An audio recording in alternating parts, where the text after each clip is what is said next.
السلام علیکم، میرا نام ہے علینا عباس۔ آج میں آپ لوگوں کے لیے لے کر آئی ہوں ناول، اور ہے عمیرہ احمد کا ناول حاصل۔ جی، ناول کی شوقین پھر آ جائے اس لائن میں، کیونکہ ہم ڈیلی پڑھیں گے تھوڑا تھوڑا سا ناول، اور میں آپ لوگوں کو انشاءاللہ یہ ناول کمپلیٹ سناؤں گی۔ یہ ناول ہے حاصل اور ہے عمیرہ احمد کا۔ جی شروع کرتے ہیں part number 1۔ Excuse me sister. روش پر دھیمے قدموں کے ساتھ چلتی ہوئی وہ گروپ میں سب سے پیچھے تھی۔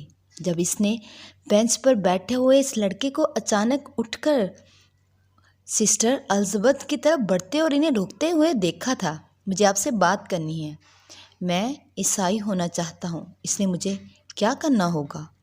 بھیگے لہجے میں کہے گئے اس بلند جملے نے پورے گروپ کو رک جانے پر مجبور کر دیا تھا، اور بھی باقی سب کی طرح اس کا چہرہ دیکھنے لگی تھی۔ وہ سفید شرٹ اور سیاہ جینز میں ملبوس 17-18 سال کا ایک دراز قد لڑکا تھا۔ اس کے سیاہ چمکیلے بال بے ترتیب تھے، شاید اس نے 2-3 دن سے شیو بھی نہیں کی تھی۔ اس کی آنکھیں سرخ اور سوجی ہوئی تھیں، پلکیں ابھی تک بھیگی ہوئی تھیں۔ شاید وہ اس بینچ پر کچھ دیر پہلے تک بیٹھتا روتا رہا ہے، اور اس کی صاف رنگت کی وجہ سے آنکھوں کے گرد پڑے ہوئے حلقے بہت نمایاں نظر آ رہے تھے۔ اس نے چند لمحوں میں ہی اس کے پورے سراپے کا جائزہ لے لیا تھا۔ یورینیم، سسٹر الزبتھ نے کچھ حیرانی سے اسے پوچھا تھا۔ محمد حدید۔ اس کے جواب پر ایک لمحے کے لیے اس کا سانس رک گیا تھا۔ سسٹر الزبتھ نے بے اختیار مڑ کر اس کو دیکھا تھا۔ چند سیکنڈ کے لیے دونوں کی نظریں ملی تھی۔ میں اس کے متعلق کچھ نہیں کہہ سکتی۔ سسٹر الزبتھ یکدم محتاط ہو گئی تھی۔ ان کی آواز قدرے دھیمی ہو گئی تھی۔ مدم، آپ کو فادر سے بات کرنا چاہیے، انہوں نے اس سے کہا تھا۔ اس نے مجھے کہاں جانا چاہیے؟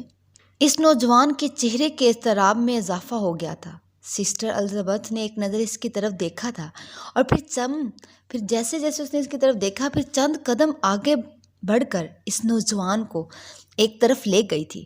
کچھ دیر وہ دونوں وہاں باتیں کرتے رہے تھے۔ پھر اس نوجوان نے اپنا والیٹ نکال کر سسٹر کو ایک پین اور کارڈ دیا تھا۔ سسٹر نے کارڈ کی پشت پر کچھ لکھ کر اسے پکڑا دیا تھا، اور وہ کسی ڈمی کی طرح سب کچھ دیکھتی رہی تھی۔ اسے کیا چاہیے ہوگا جس کی طلب اس نے اسے دیکھتے ہوئے سوچنے اور بوجھنے کی کوشش کی تھی۔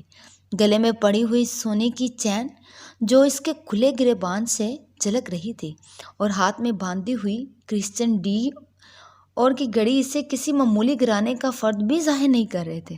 اگر روپیہ پیسہ ہے اور روپیہ کمانے کے لیے کسی باہر کے ملک کے ویزے، وہاں سیاسی پناہ اور پھر نیشنلٹی کی بھی ضرورت نہیں، تو پھر یہ سب کیوں کرنا چاہتا ہے؟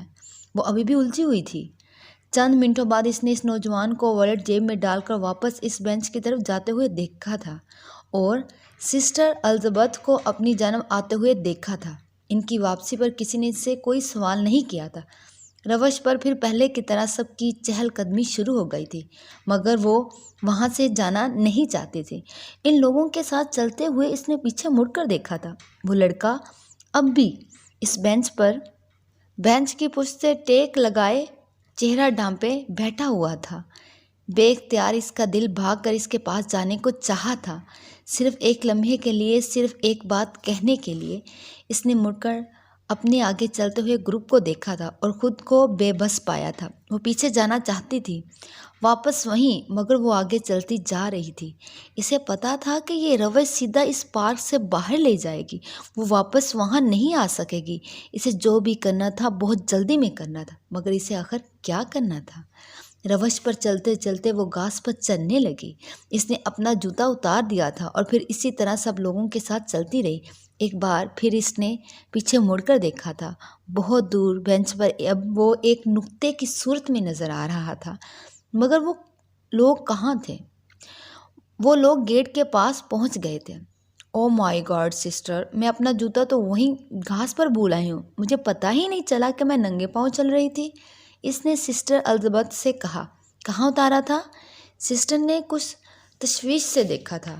مجھے اچھی طرح جگہ یاد ہے، وہ اس درخت کے پاس جو جھاڑی نظر آ رہی ہے، وہیں گزرتے ہی میں نے جوتا اتارا تھا۔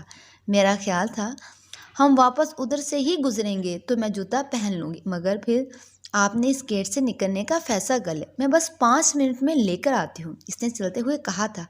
اوکے سسٹر، اور سسٹر نے آئس کریم کی مشین کی طرف جاتے ہوئے کہا تھا اور سر ہلاتے ہوئے واپس مڑ گئی تھی۔ روش پر چلنے کے بجائے اس نے گھاس پر بھاگنا شروع کر دیا۔ وہ جلد از جلد اس کے پاس پہنچ جانا چاہتی تھی۔ چند منٹ بھاگنے کے بعد اس نے سر اٹھا کر اس نظر آنے والے بینچ کو دیکھا تھا جس پر وہ بیٹھا ہوا تھا، مگر اب وہ بینچ خالی نظر آ رہا تھا۔ اسے بے اختیار ٹھوکر لگی تھی۔ اس بینچ کے قریبی بینچ بھی خالی نظر آ رہے تھے۔ وہ بے اختیار آگے بھاگتی چلی گئی تھی۔ اس نے پارک کی روشوں پر چلتے لوگوں میں اسے ڈھونڈنے کی کوشش کی تھی، مگر وہ اسے نظر نہیں آیا تھا۔ اس نے بے اختیار بھاگ کر گیٹ سے باہر نکلنے کی بھی کوشش کی تھی۔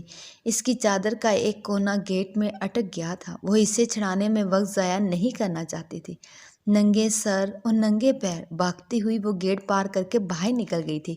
گاڑی تب تک ایک زناٹے کے ساتھ ٹرن کر کے سڑک پر پہنچ چکی تھی۔ جب تک وہ سڑک پر پہنچتی ہے تب تک کار اس کی پہنچ سے بہت دور ہو چکی ہوتی ہے۔ اس نے بے بسی سے دور جاتی ہوئی کار کو دیکھا تھا، پھر ایک مایوسی سی اس کے وجود پر چھا گئی تھی۔ پہلی بار اسے احساس ہوا کہ وہ گیٹ کے باہر اور اندر جانے والے لوگوں کی توجہ کا مرکز بن چکی ہے۔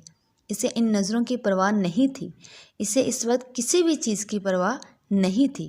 گیٹ کے قریب آتے ہی اس نے چوکیدار کے ہاتھ میں اپنی چادر کو دیکھ لی تھی۔ اس نے اسے دیکھ کر اس چادر اس کی طرف بڑھا دی تھی۔ اس نے چادر لے کر اوڑھ لی تھی۔ کیا بات ہے بی بی، کیا ہوا ہے؟ چوکیدار متجسس تھا۔ اس نے جواب نہیں دیا، چپ چاپ اندر چلے گی۔ روش سے گھاس پر اتر کر اس نے مطلوبہ جگہ جوتا تلاش کرنے کی کوشش کی تھی۔ اسے جوتا نہیں ملا تو وہ جگہ بھول چکی تھی یا پھر کوئی جوتا اٹھا چکا تھا۔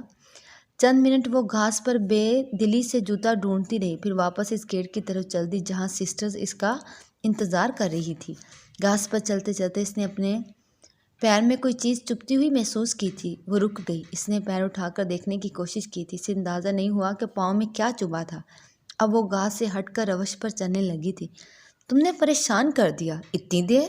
میں تو ڈر گئی تھی، ابھی تمہارے پیچھے آنے والی تھی، سسٹر الزبتھ نے اسے دیکھتے ہی کہا۔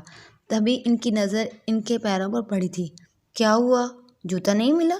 انہوں نے کچھ حیران ہو کر پوچھا تھا۔ اس نے سر کی جنبش سے انکار کیا تھا۔ سسٹر نے اس کے چہرے کو غور سے دیکھا تھا اور پھر کچھ متفکر بھی ہو گئی تھی۔ تمہیں کیا ہوا ہے؟ اتنی پریشان کیوں ہو؟